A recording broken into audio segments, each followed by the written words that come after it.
In the summer of 1944, German prisoners captured in Normandy repeatedly expressed the same bewildered disbelief when they saw Allied supply operations for the first time. The sight of American trucks rolling in endless convoys, of supply dumps stretching across acres of Norman farmland, of ammunition and fuel and equipment stacked in quantities that seemed impossible, left them stunned.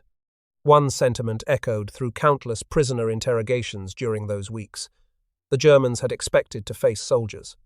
They had not expected to face an entire industrial civilization mobilized for war.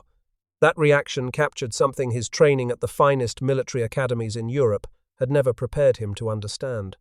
German officers had fought against tanks and aircraft and infantry across multiple campaigns. They understood firepower and tactics and terrain. They knew how to read a battle map and coordinate combined arms operations.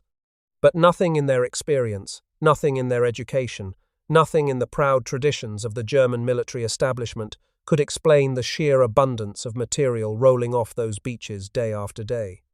In a single 24-hour period, American forces were unloading more supplies than some German divisions received in an entire month of combat operations. The trucks kept coming. The ships kept arriving. The warehouses kept filling.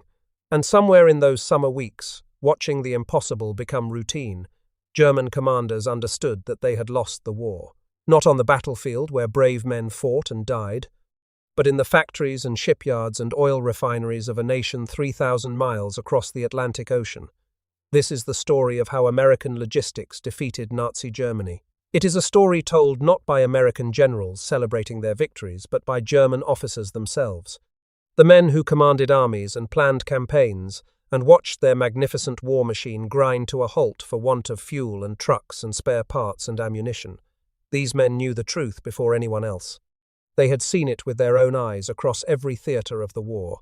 And in the years after Germany's surrender, they would speak with remarkable candour about what had truly destroyed them.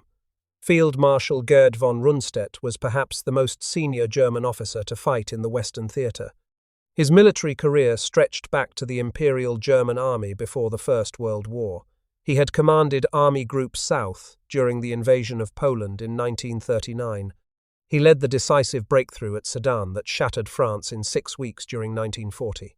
He directed German forces on the Western Front during the critical years when the fate of Europe hung in the balance. When American interrogators questioned him after the war, and when British military historian Basil Liddell Hart later interviewed him at length, Rundstedt delivered a verdict that surprised no one who had actually fought against the Allied forces. 3 factors defeated us in the West where I was in command, the old field marshal said. First, the unheard-of superiority of your air force, which made all movement in daytime impossible. Second, the lack of motor, fuel, oil and gas, so that the panzers and even the Luftwaffe were unable to move. Third, the systematic destruction of all railway communications, so that it was impossible to bring one single railroad train across the Rhine.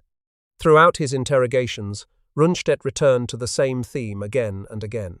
That is all a question of Air Force, and again Air Force, he emphasized. But consider carefully what Rundstedt was actually describing. Even his overwhelming concern with Allied air superiority was fundamentally about logistics. Those aircraft had to be produced in factories, flown by trained pilots, fueled by refineries, and armed by ammunition plants. And his second and third factors, fuel shortages and rail destruction, were pure logistics. The old Prussian field marshal understood that modern industrial warfare consumed material on a scale unprecedented in human history, and Germany simply could not compete with what America produced. Albert Speer understood this perhaps better than any other German leader. As Adolf Hitler's Minister of Armaments and War Production from February of 1942 onward, Speer performed what many historians consider an economic miracle. He tripled German armaments output between 1942 and 1944, even as Allied bombs fell on German factories with increasing frequency and devastating effect. Speer rationalized production, eliminated waste, and squeezed every possible efficiency from the German industrial system. Yet even he knew it was not enough. In his post-war memoir, Inside the Third Reich, Speer reflected on what he had learned from watching Germany lose the production war. The Americans and Russians knew how to act with organizationally simple methods and therefore achieved greater results, Speer wrote. We were hampered by superannuated forms of organization and therefore could not match them despite our best efforts. The war was also a contest between two systems of organization. If we did not arrive at a different system of organization, it would be evident to posterity that our outmoded, tradition-bound, and arthritic organization system had lost the struggle against simpler and more effective methods. These were not the words of a defeated man making excuses for failure. Speer had seen the production figures from both sides. He had studied American manufacturing methods with the eye of a trained architect and administrator. He knew that Henry Ford's assembly line techniques were revolutionizing warfare in ways that German industry, for all its engineering excellence, simply could not replicate at sufficient scale. The Nazi regime that prided itself on efficiency and organization was being out-organized by democracies it had dismissed as decadent and weak and incapable of sustained effort. Field Marshal Erwin Rommel learned about American logistics in the cruelest possible classroom. In North Africa, his Africa Corps achieved tactical brilliance against British and Commonwealth forces time and again. His name became synonymous with desert warfare. Newspaper headlines on both sides called him the Desert Fox, but Rommel fought every single battle with the gnawing knowledge that his supply situation was desperate and growing worse with each passing week. In his papers, published after his death by his widow, Rommel wrote with bitter clarity about what he truly faced in the desert.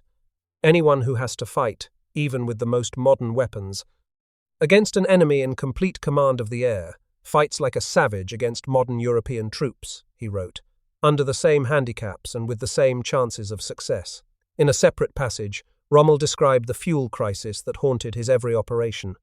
Neither guns nor ammunition are of much use in modern warfare unless there is sufficient petrol to haul them around, he observed. And in letters to his wife during the campaign, he confided his despair over the endless supply shortages that crippled his operations. These were not metaphors or exaggerations. Rommel needed 1,500 tons of supplies delivered to his forces every single day, just to sustain basic operations. He rarely received more than 1,000. And in the critical weeks before the Second Battle of El Alamein in October and November of 1942, no oil tankers reached North Africa at all. Not one. When British forces under General Bernard Montgomery attacked, the Panzer Army had fuel reserves for perhaps 3 days of serious combat. Meanwhile, convoys of American equipment were reaching Egypt through the Suez Canal. Sherman tanks rolled off transport ships. Trucks arrived by the thousands. Artillery pieces, ammunition, fuel, rations, and equipment of every description reached Montgomery's 8th Army in quantities that Rommel could only dream about receiving. The Desert Fox was not out-generaled at El Alamein. He was not out-fought. He was out-supplied, buried under material abundance, while his own tanks sat immobile in the sand. Other German commanders echoed these same themes throughout the war. Field Marshal Günther von Kluge wrote to Hitler from Normandy in the summer of 1944 with words of despair. In the face of the total enemy air superiority, we can adopt no tactics to compensate for the annihilating power of air except to retire from the battlefield, Kluge reported. General Hasso von Manteuffel, commanding the 5th Panzer Army during the Ardennes offensive, later described how Allied air power and logistics destroyed his attack from behind. The roads and railways behind the front were systematically attacked, he explained, and the already inadequate German supply system was throttled. The mobility of his forces decreased steadily and rapidly. General Adolf Galland, Germany's general of fighters, captured the psychological impact of facing such overwhelming material superiority. From the very first moment of the invasion, the Allies had absolute air supremacy, Galland wrote in his post-war memoir, The First and the Last. Therefore, the enemy, our own troops, and the population all asked the obvious question, where is the Luftwaffe? To understand how America achieved this logistical dominance that German officers found so overwhelming, one must first understand the sheer scale of what American industry built during the war years. The numbers defy belief even today, 8 decades later. Between 1941 and 1945, American factories produced approximately 297,000 military aircraft of all types. They built roughly 88,000 tanks and self-propelled guns. They manufactured 2.4 million military trucks and 640,000 jeeps. They turned out 193,000 artillery pieces and an almost incomprehensible 41 billion rounds of small arms ammunition. American industry provided almost two-thirds of all Allied military equipment used during the entire war. When President Franklin Delano Roosevelt called for the production of 185,000 aircraft, 120,000 tanks, and 18 million tons of merchant shipping in his 1942 State of the Union address, Adolf Hitler and his advisors dismissed the figures as propaganda designed to impress the American public. American annual military aircraft production at that time was under 3,000 units. The idea that such numbers could be achieved seemed preposterous to German planners who understood the difficulties of military production. Hitler's Luftwaffe adjutant, Nikolaus von Below, later wrote in his memoir At Hitler's Side that he was astounded by the Führer's failure to grasp the true military potential of the United States. Hitler himself declared in speeches that an American intervention by mass deliveries of planes and war materials would not change the outcome of the war. He was catastrophically, fatally wrong. Ford Motor Company's Willow Run plant in Michigan alone produced more than 8,685 B-24 Liberator heavy bombers during the war. At peak production, a completed bomber rolled off the assembly line every 63 minutes. In 1941, American automobile factories manufactured over 3 million civilian cars and trucks for domestic consumers. Only 139 civilian automobiles were produced during the rest of the entire war, as those same factories converted completely to military production. The automobile industry that had put America on wheels for 3 decades now put the world's largest military machine on wheels as well. The disparity between American and German production tells the story in stark, undeniable terms. The United States produced approximately 2.3 million military trucks during the war. Germany produced roughly 159,000. That is a ratio of approximately 15 to 1. American factories built nearly 296,000 aircraft compared to Germany's 133,000, a ratio of more than 2 to 1. In major warships, the ratio was an astonishing 53 to 1. In landing craft, the specialized vessels needed to project power across oceans and onto hostile beaches. The ratio was 65 to 1. The United States built 640,000 jeeps, the versatile small vehicles that became icons of American military mobility. Germany built exactly 0 jeeps, having nothing comparable in production. Perhaps nothing illustrates American industrial might better than the Liberty ship program that kept the Atlantic supply lines open. These standardized cargo vessels became the backbone of Allied logistics, carrying everything from tanks to toilet paper, from aircraft engines to canned food, across the submarine-infested waters of the Atlantic and Pacific Oceans. The United States built 2,710 Liberty ships between 1941 and 1945, across 18 different shipyards. The first Liberty ship, the SS Patrick Henry, launched on September 27, 1941. At peak production in November of 1943, 3 entirely new ships launched every 2 days. Henry J. Kaiser revolutionized the American shipbuilding industry. He had never built a ship in his life before the war began. His background was in construction, building dams and highways and bridges across the American West. But Kaiser applied the same assembly line principles that had transformed automobile manufacturing to the shipyards under his control. He replaced the traditional riveting process with welding, which had previously consumed fully 1/3 of total labor costs in shipbuilding.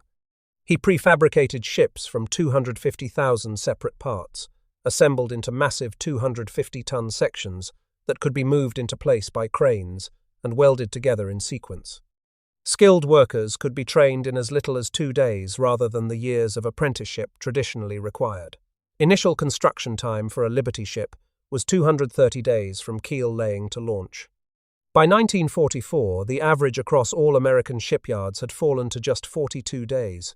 In a celebrated publicity demonstration of what his methods could achieve, Kaiser's Richmond shipyard in California built the SS Robert E. Peary in 4 days, 15 hours, and 29 minutes during November of 1942. While staged to showcase American industrial might, the feat demonstrated that mass production principles could revolutionize even the most complex industrial processes. At peak production, more than 600,000 Americans worked in maritime commission shipyards across the country. At leading yards like Kaiser's facilities in Richmond and Portland, women constituted up to 30% of the workforce by 1944, helping to build the ships that would win the war. The Liberty ships won the Battle of the Atlantic, the longest continuous military campaign of the entire war. German U-boats sank nearly 3,000 Allied merchant vessels during the conflict, more than 14 million tons of irreplaceable shipping. 1942 was the worst year, with 687,000 gross tons lost to submarines each month on average. German Admiral Karl Dönitz believed his wolf packs could strangle Britain into submission and prevent any American buildup in Europe. But in September of 1942, the tide turned. American shipyards began building merchant vessels faster than German submarines could sink them. By December of 1943, every single Allied shipping loss since the first day of the war had been fully replaced. New construction exceeded losses by an ever-widening margin. The U-boat threat remained dangerous to individual ships and convoys, but it could no longer strangle Britain or prevent the massive buildup of forces required for the invasion of France. The logistical triumph of D-Day on June 6, 1944, demonstrated American capabilities on a scale the German General Staff had confidently declared impossible. German military planners believed that no major amphibious invasion could possibly succeed without capturing a functioning deep-water port within the first few days. The fortified port cities along the French coast, Cherbourg and Le Havre, and the others, were garrisoned and defended precisely because the Germans assumed the Allies must take them to sustain their forces. The Allies proved them spectacularly wrong with the Mulberry artificial harbours, two massive prefabricated portable ports designed and built in Britain, towed across the English Channel by tugboats, and assembled off the Normandy beaches in a matter of days. Each Mulberry harbour was roughly the size of the actual Dover harbour in England, one of the largest ports in the country. Construction of the components required 45,000 workers, using more than 100,000 tons of steel and hundreds of thousands of tons of concrete.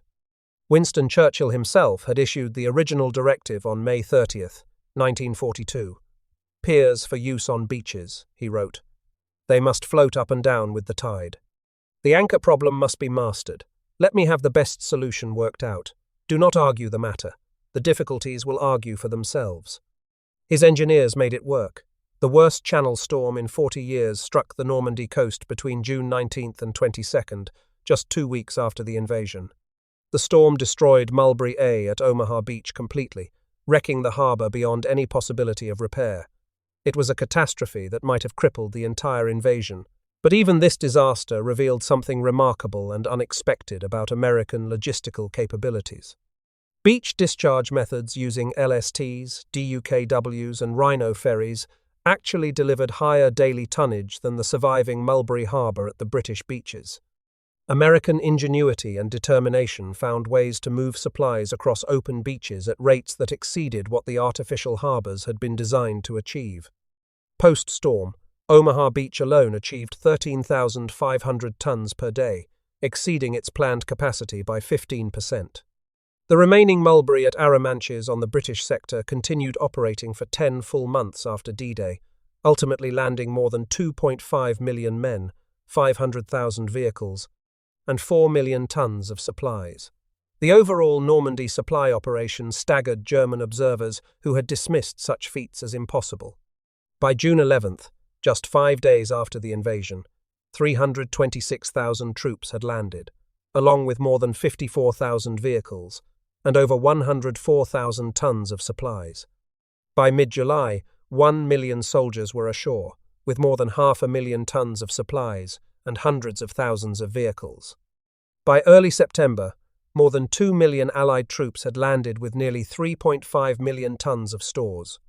The Pluto pipeline system, meaning pipeline under the ocean, eventually pumped 172 million imperial gallons of fuel directly beneath the English Channel to supply forces in France. The speed of the Allied advance across France in August and September of 1944 created an entirely new logistical crisis.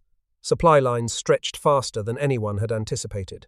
Paris fell on August 25th, just 11 weeks after the invasion, rather than the 3 months planners had expected. French railways had been deliberately destroyed by months of Allied bombing before D-Day as part of the transportation plan designed to isolate the Normandy battlefield. Now, that destruction worked against the advancing Allies who needed those same rail lines to move supplies forward. Trucks became essential, but truck convoys required organization on a massive scale. The solution was the Red Ball Express, an emergency truck convoy system launched on August 25, 1944. The same day, Paris was liberated. The Red Ball Express used dedicated one-way loop routes reserved exclusively for military traffic. A northern highway carried loaded trucks racing toward the front lines. A parallel southern route brought empty vehicles back to supply depots near the beaches for reloading. All civilian traffic was completely banned from these routes. Military police manned checkpoints at every intersection. Operations ran continuously, 24 hours a day, 7 days a week, without pause. At its peak on August 29th, the Red Ball Express deployed nearly 6,000 vehicles organized into 132 separate truck companies. On that single day, drivers delivered more than 12,300 tons of supplies to forward units.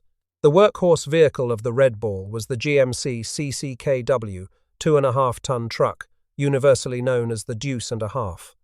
Drivers routinely overloaded these rugged vehicles to 5 tons or more, double their rated capacity, because the frontline units needed everything they could carry. Routes initially ran from supply depots near Saint-Lô to distribution points in the Chartres area west of Paris. As the front advanced, the routes extended east past the capital towards Soissons and beyond, with some convoys covering 1,600 kilometers in grueling 54-hour round trips that pushed men and machines to their absolute limits. Over its 82-day operational life, the Red Ball Express delivered more than 412,000 tons of supplies to Allied forces pursuing the retreating Wehrmacht across France.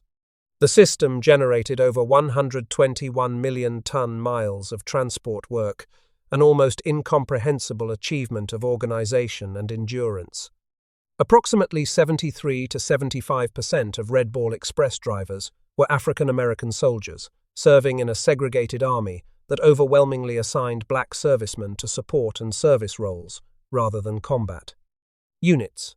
Most of these drivers were under 24 years old with no prior professional trucking experience. They learned their jobs quickly and performed them under conditions that would have broken lesser men.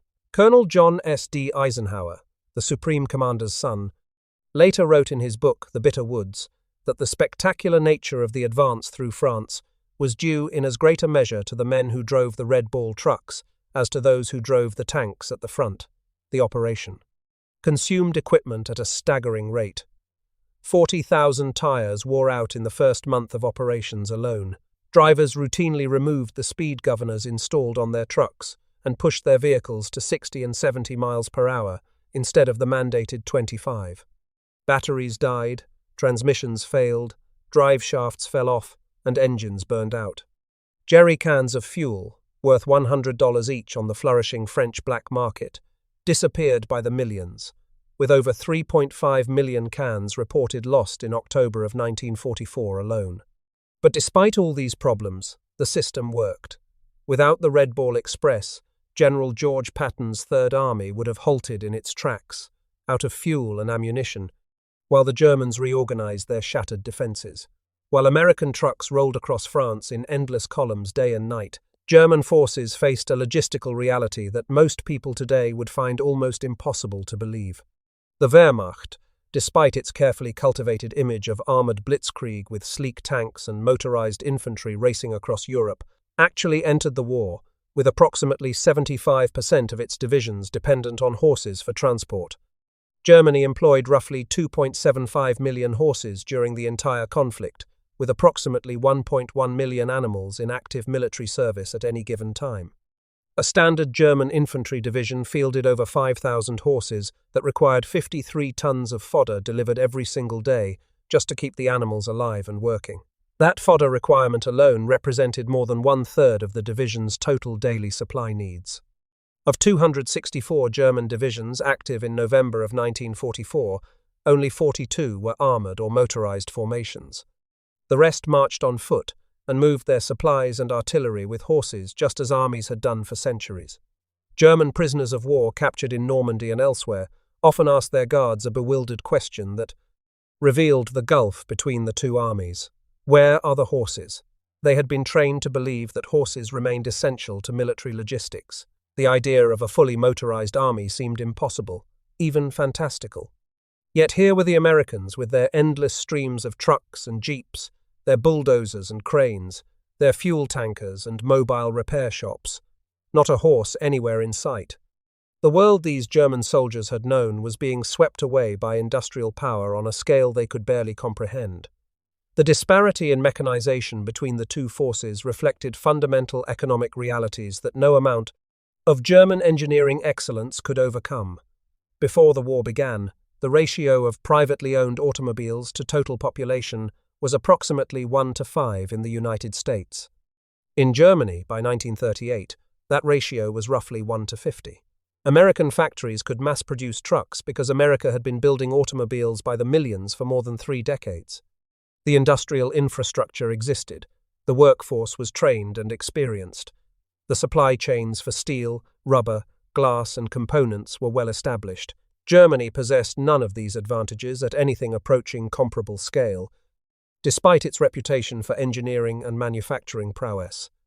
Standardization massively amplified the American advantage over German forces. Germany's military truck fleet was described by historians as a collection of vehicles of many hundreds of different types, largely taken as spoils from occupied countries across Europe.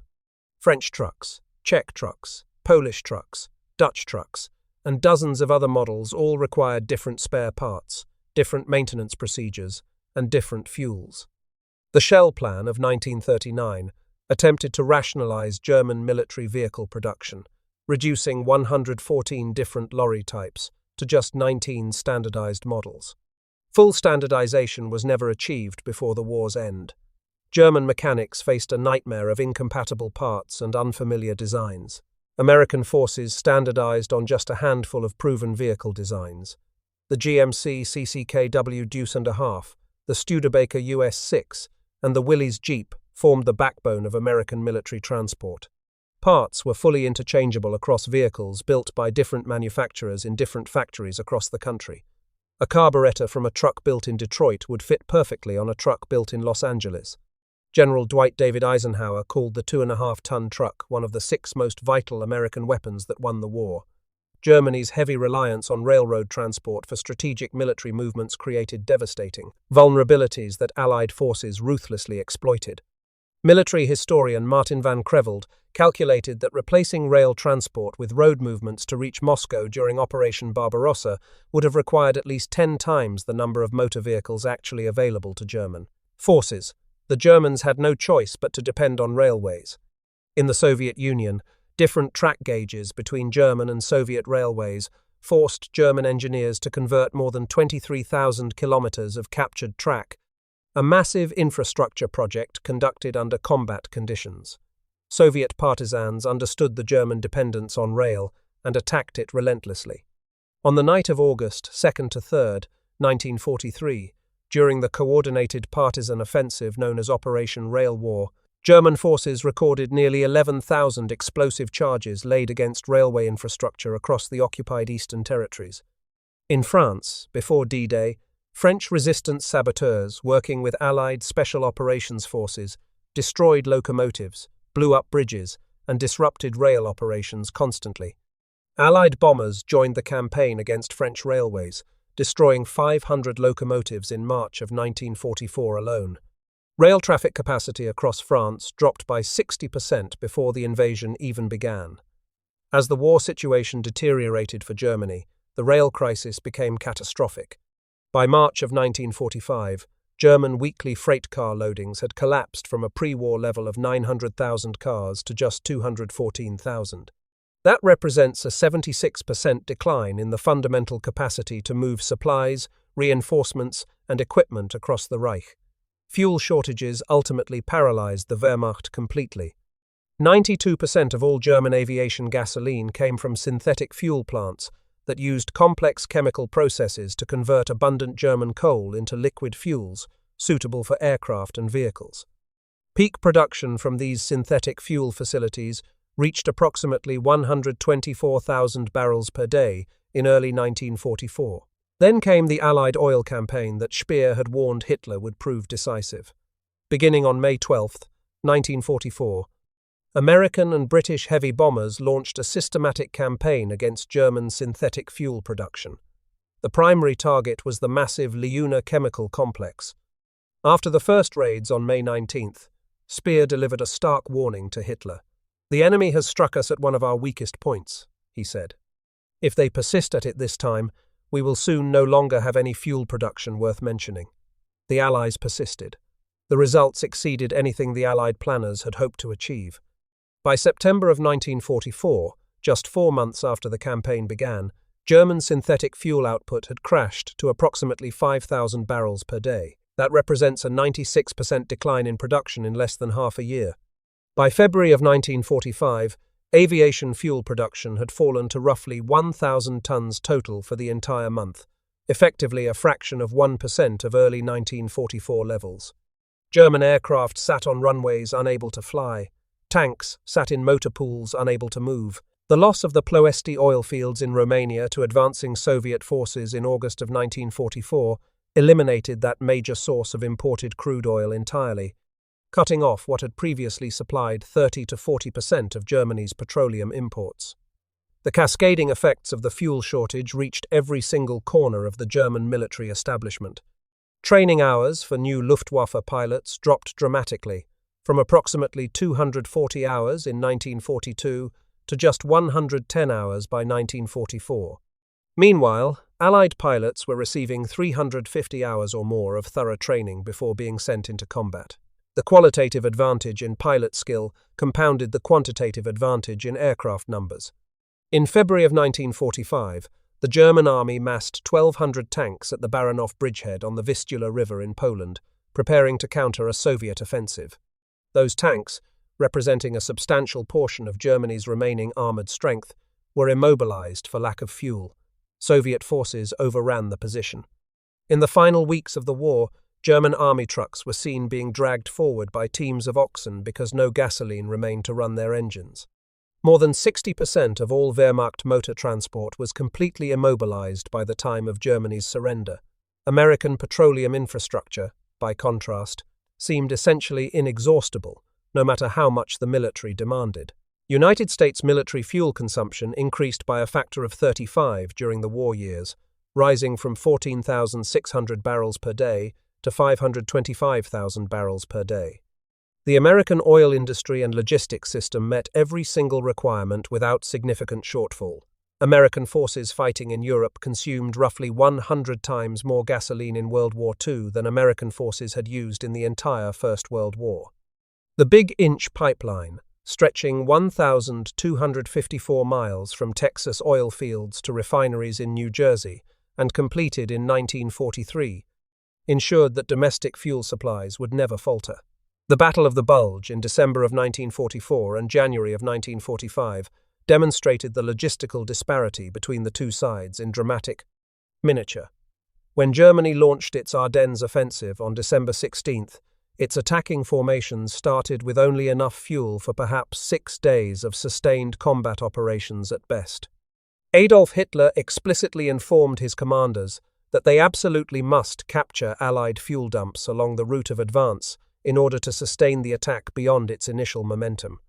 They failed to capture those fuel dumps. American Transportation Corps drivers frantically evacuated thousands of gallons of precious fuel from depots near Speer, Stavelot, and Malmedy, just ahead of the advancing German spearheads. SS Colonel Jochen Peiper led one of the most powerful and feared German formations committed to the offensive, a Kampfgruppe of approximately 4,800 men, equipped with over 100 tanks, including roughly 30 operational Tiger II heavy tanks. His unit drove deep into American lines before becoming trapped near the small Belgian town of La Glaise by December 24th. Out of fuel and completely cut off from resupply, with American forces closing in from every direction, Peiper was forced to abandon all of his precious vehicles. He led his surviving men out of the pocket on foot through the snowy Ardennes forests. Approximately 800 men made it back to German lines alive. Meanwhile, the American logistical response to the German offensive demonstrated everything that made Allied forces impossible to defeat. General George Patton's Third Army, which had been attacking eastward toward the Saar region, executed an astonishing 90-degree turn in the middle of combat operations. Patton moved approximately 60,000 men with all their equipment north through icy roads in terrible winter conditions to relieve the surrounded garrison at Bastogne by December 26.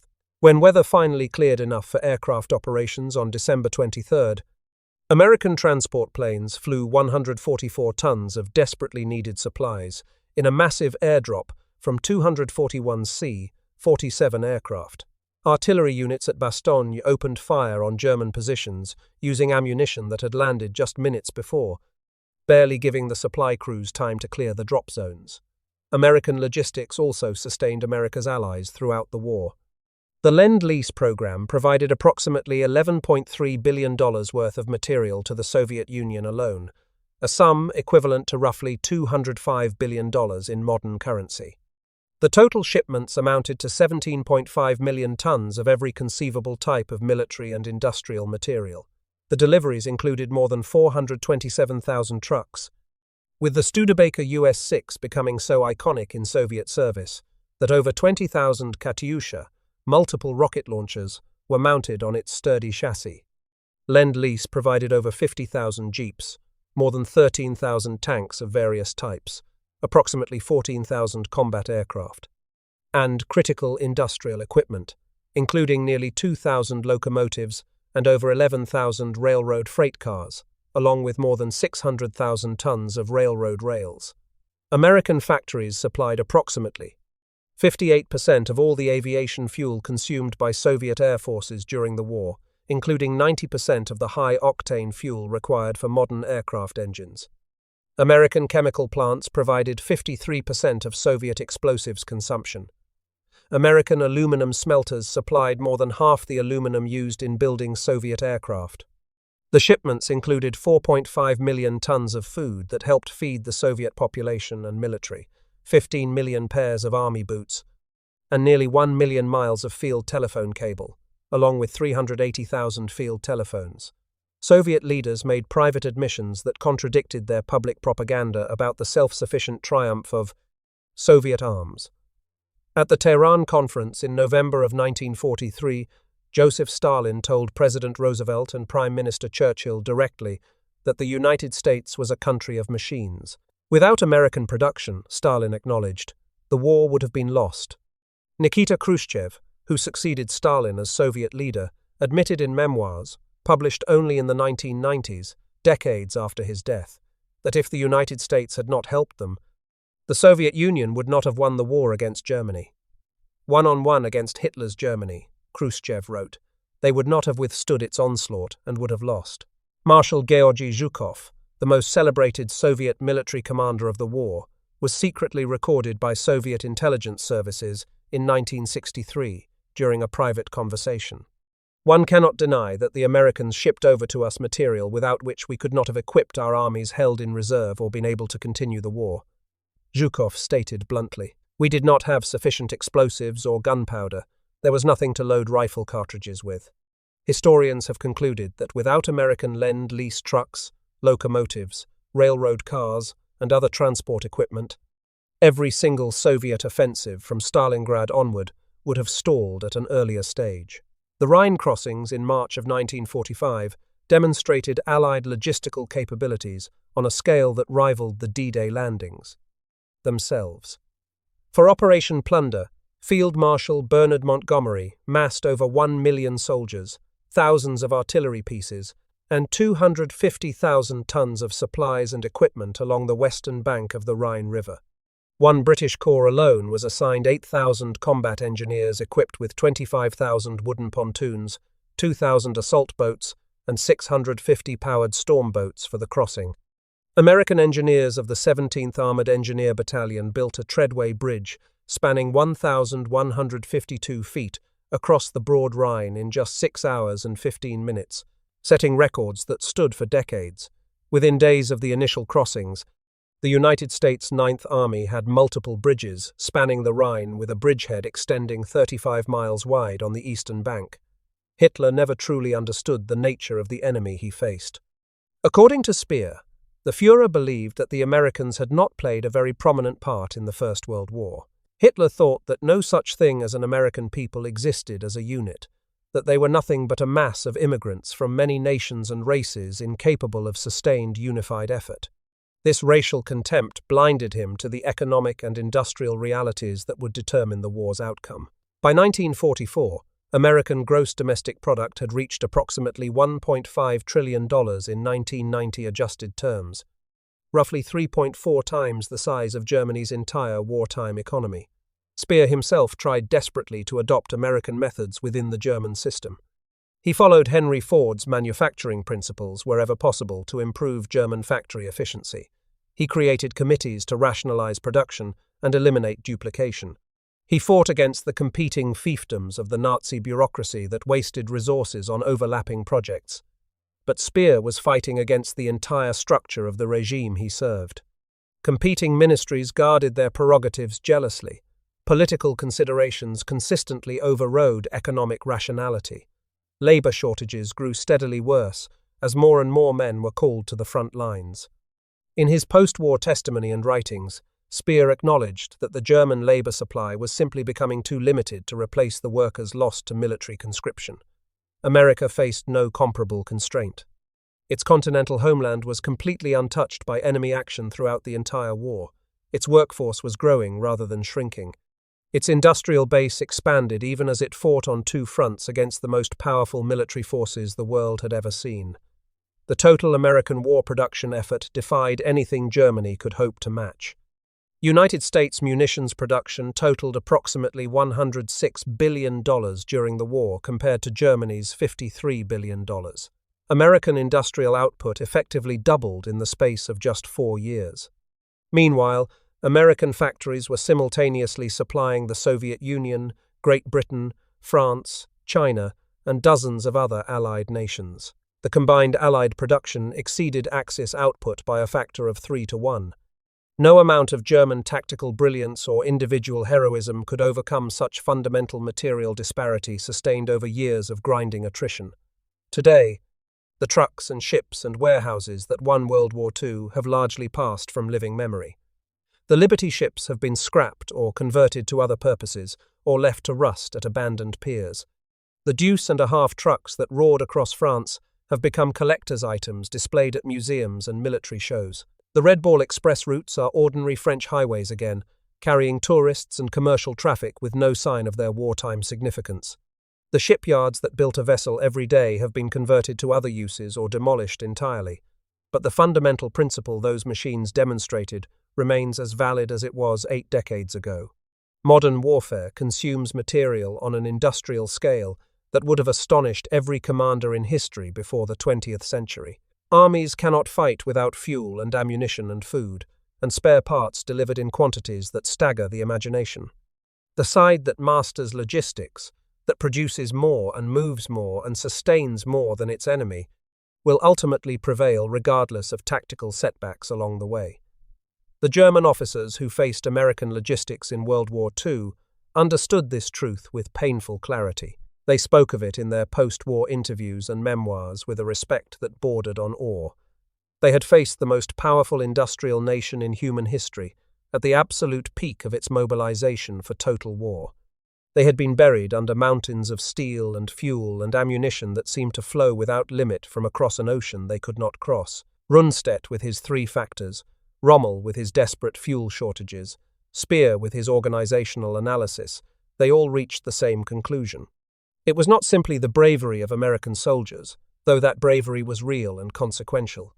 It was the American system as a whole, the factories and refineries and shipyards and pipelines and trucks and ships, all working together in a coordinated effort of production and distribution on a scale the world had never witnessed. That verdict, delivered by some of the most senior and experienced German commanders of the war, stands as the final assessment of what American logistics achieved. The United States did not simply outfight Germany. It outproduced, outsupplied, and out-organized the German military machine into complete extinction. The American way of war, founded on industrial might and logistical excellence, proved irresistible once fully mobilized. And the German officers, who witnessed that overwhelming power firsthand, knew they had seen something unprecedented in the long history of warfare. They had seen material abundance deployed on a continental scale, sustained across thousands of miles of ocean, and applied with relentless pressure until resistance became impossible. That was how American logistics won the war,